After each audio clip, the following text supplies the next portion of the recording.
Today we'll be taking a look at the LASAL Machine Manager. So if I go File, I find New Solution, and we really should be calling these solutions. As I said at the start of the video, the solution is basically the culmination of a couple of projects. So we'll create a new solution, and now we are presented with the option of choosing a template. Right. Now in our case, we will not use a template because we want to show the way we add stations to a solution rather than have the template add them for us.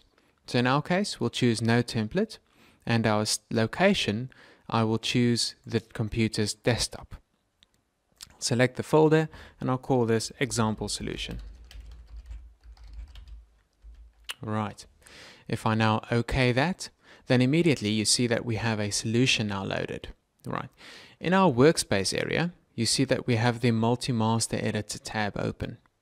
In the right hand side, as with all LASAL applications, we now have the name of the solution or project at the top of the tree view.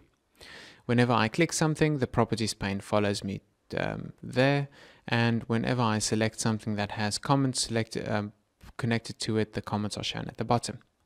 We also have the Multi-Master Host and Consumer Station views here at the bottom, but these will only use later on to transfer variables.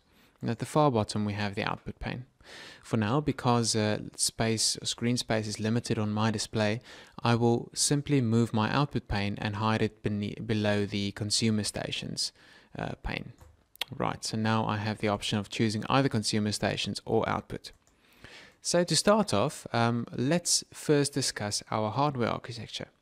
In this example, our hardware architecture is basically two CPUs because we want to show the functionality of transferring variables, etc.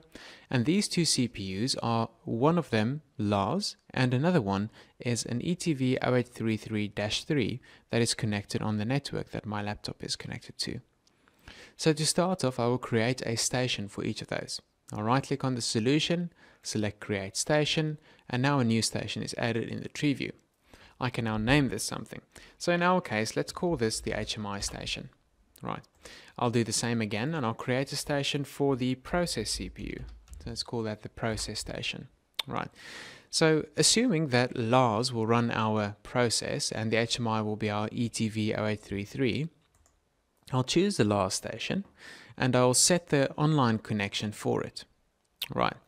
Now you see in my list of online connections, I've already created my LARS. Now there's also an IP LARS local, which is the default LARS connection. The reason for creating my LARS is so that I can define an IP that points back to my computer, so that the other stations can easily access LARS rather than trying to point to 127.0.0.1, which won't work because that would just loop back straight into that station. If you don't understand thoroughly, don't worry, you will see this in a bit. So choosing my LARS, which is set up with my computer's IP address, I will select OK. And now at this point I'll make sure LARS is running.